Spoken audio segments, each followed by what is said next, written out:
Hi, Professor Nelson. My name is Sarah Brown.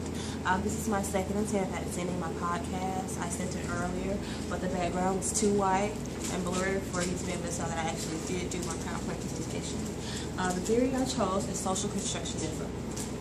And before I begin, I just want to simply say that because human behavior is complex and the social work profession is broad, numerous theories are utilized for social work practice at the micro, meso, and macro levels. These theories focus on human growth and development, psychological and social functioning, and social service delivery.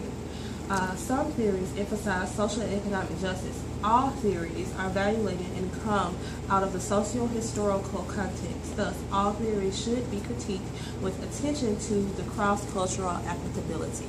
So basically, each theory, social constructionism included, should be able to apply to the social work profession.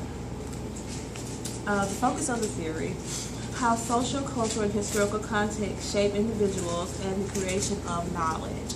Basically, how individuals or cultures shape or form their views on things. How we view a chair might be different from how another culture views a chair.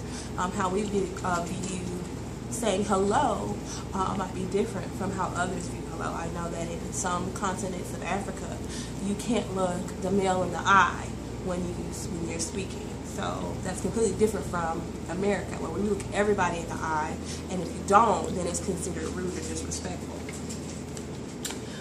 Main concepts of human behavior: all experience is subjective, and human beings recreate themselves through an ongoing, never static process. Now, people are always reinventing themselves, times are forever changing, and it's important for social workers to stay abreast of the cultural norms. Knowledge is created through an interplay of multiple social and historical forces. Social inheritance is grounded in language, custom, culture, and historical context. So basically, we gather our basis of knowledge on our culture and where we're from. An African American is completely different from an African born in America, from an African family.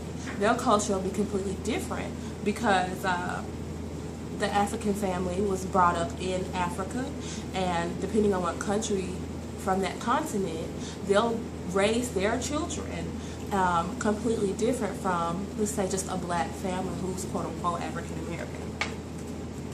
The main concepts of human behavior: all phenomena, including sciences, must be approached with doubt in order to understand how people construct reality.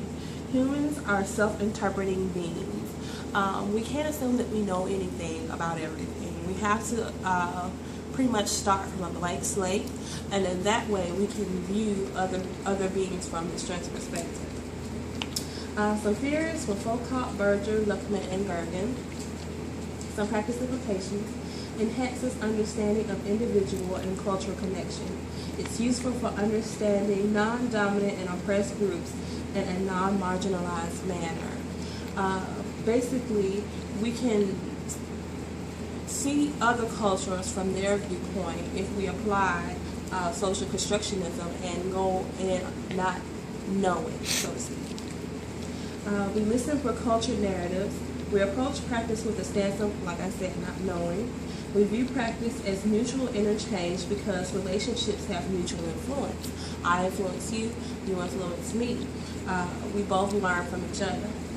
Recognize how individuals and groups construct their identities through an ongoing form process. It's just basically saying that learning continues to make each individual grow, and it's a never-ending process. And that concludes my presentation. Thank you.